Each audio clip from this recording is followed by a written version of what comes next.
we got the 2002 Hydroboost, and this is the Astrovan Hydroboost. Difference is that this bore is bigger, and then this one is not as big. So this fits like your 1.25 or 1.25 master cylinder, and then this is a bigger one. So that's why I'm sticking with this, because I already have a master cylinder for this.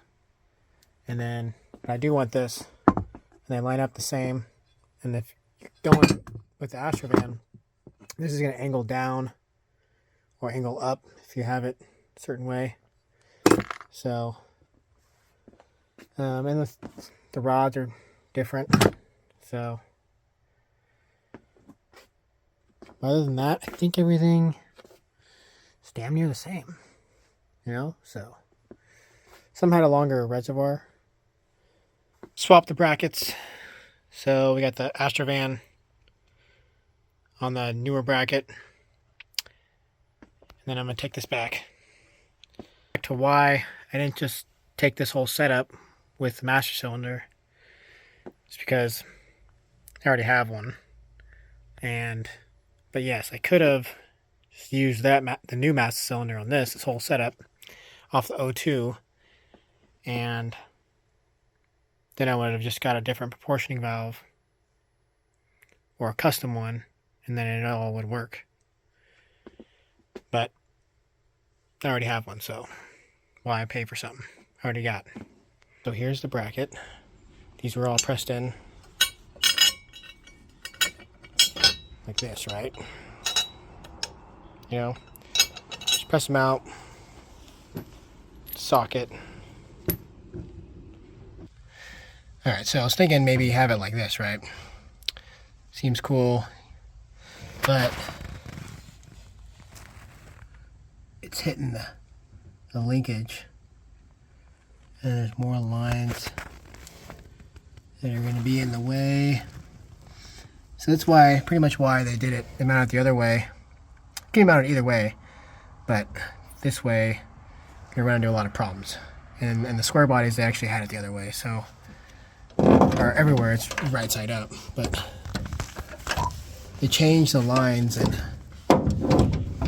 the 2000s, mid 2000s. They changed the lines in the Hydroboost to go this way. They went towards the valve cover and down, versus the square body ones go this way, and they go like around like this over to the pump. So we're gonna have to go a square body route. So but yeah, this is what it's gonna look like. So we got plenty of room. Gonna have to redo the lines for sure. So, alright, so we got that. The only thing is, the notch for the bracket is on the wrong side. So normally, yeah, it sits, you know, like this, right? In there. So let's get this one a little bigger, but yeah. Naturally, this sits on here, but this little pin, or I don't know, keyhole, needs to be on the other side. Because, right, we want our master cylinder to be, the keyhole to be on this side here. So, gonna have to weld that in. Someone else did that on YouTube as well. So, yep, that's where we're at. Here we have the 4 holes drilled, the notch made, and I had to cut the bottom a little bit. I had to make the hole in the firewall bigger due to the Hydroboost bracket nut. I had some 1/4-inch plate that I welded on here. You could probably use 3/16. Before marking this, I installed the Hydroboost onto the firewall. Then I installed the brake pedal. Then I pretty much marked it level, the rod, and then it ended up being 1 inch and 7/8 difference center to center, and then maybe 1/4 inch above the existing hole. All right, got everything all mocked up here. See if you guys can see this. You know, so I got it all mocked up, put the bolt in, it was good. Now I just gotta get that spring in. So I'm gonna take the Hydroboost out again, put the spring in, this will come back, and then I should be able to just bolt this up, you know. So, yep, check back with you later. You know, you want to use vice grips so you don't have to worry about, if you're using needle nose, you have to like hold it. Throw some vice grips on there and you can easily, you know, pull it on there. Made a little bracket here for the portioning valve. Basically from the center to the edge is 2 inches. And it should hopefully kick it out enough to where I can have some play with the lines. So we'll see.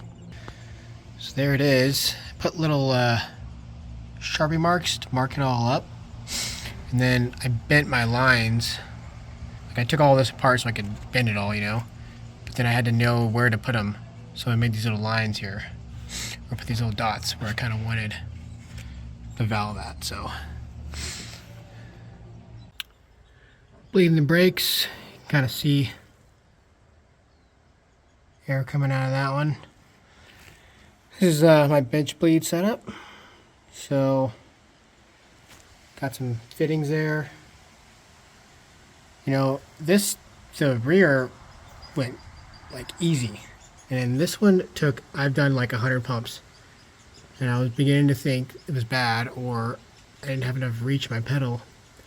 But, I mean, it's flowing. Now it's starting to go. There was a lot of air in it. So, back to pumping. The reason I went and replaced, I couldn't get this to seal with the, like the nut I had to seal it, wouldn't seal.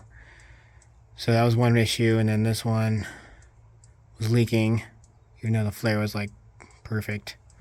So, well, it's not making any more noise. It was making all kinds of noise earlier, like hissing and just felt like there's air in the line. It was just air. Hydroboost was making all kinds of sound and stuff. I just kept adding fluid. And just kept adding it. There's a little bit in there. So, sorry. The reservoir is just enough. I said, what the heck, I'll just try and keep adding it, you know? And it worked out. Another option I was thinking of is, I guess they sell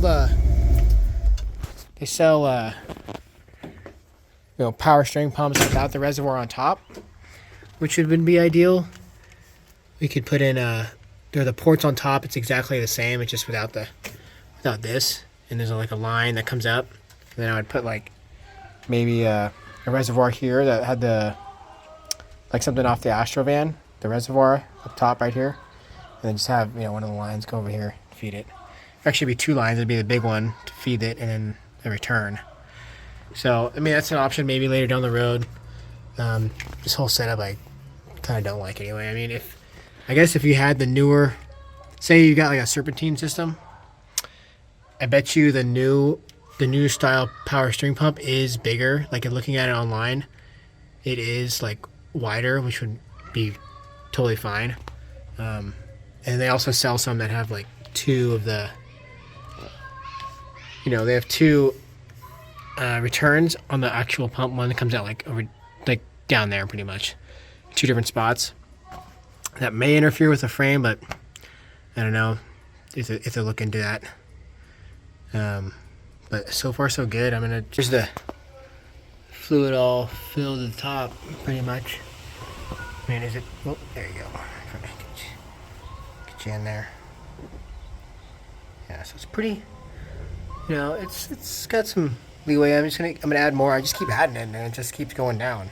Like, I thought it was full, then I just added it, and then I moved the stuff again. I moved it around, steering and the brakes, and like more of it just goes down. I also took a reservoir. This is a power steering cooler from like a 2004 like Chevy Silverado, pretty much that year, you know. Ended up bending the lines. I thought maybe this might have something to do with the power steering issue I had earlier, but yeah, I just bent the lines that way and put some flares on it. So, yep. And this hose, I actually took, this one here was from the Astrovan. It went to the front, and then I just flipped it around, and it actually like works, like this bend here works perfectly going up here. So, use that. Yeah, I think it turned out, just the cooler, turned out all right, you know, the lines there.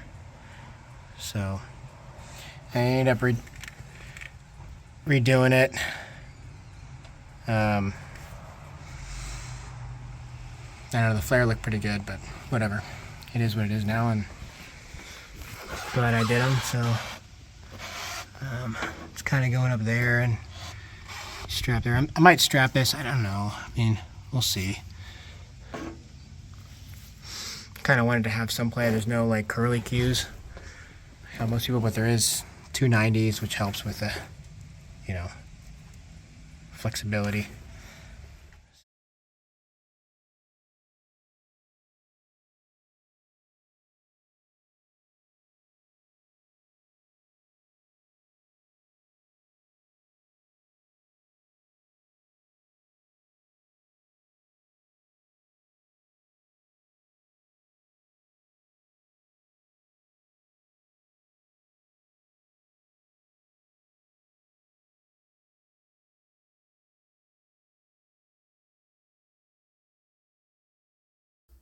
If you look at the top of the Hydroboost, you can see the adapters that I had to put in. So you have the hose, then you have like the little brass adapter. After like the 80s or went into 90s, they basically changed the fittings from like a flare fitting to like an AN fitting. Doing the lines as well, I had to use a little bender and bend them. If you don't have a bender, it's probably better to just buy the eBay kit where they're flexible lines, and you can just cut them to length. They'll probably look a little better. Also, this Lysol kit is really good. It super easy to get into tight spots, and it makes awesome flares. So I'd highly recommend it.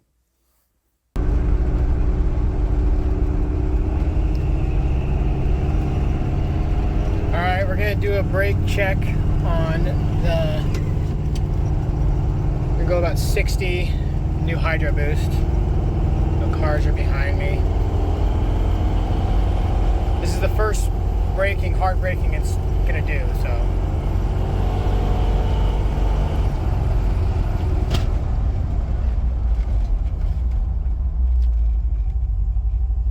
It's pretty good. I mean, I could have gone harder for sure. I didn't get hard enough to screech the tires, but we'll do one more on the way back. Okay, here we go. Brake number 2. There's no cars. Okay. Here we go.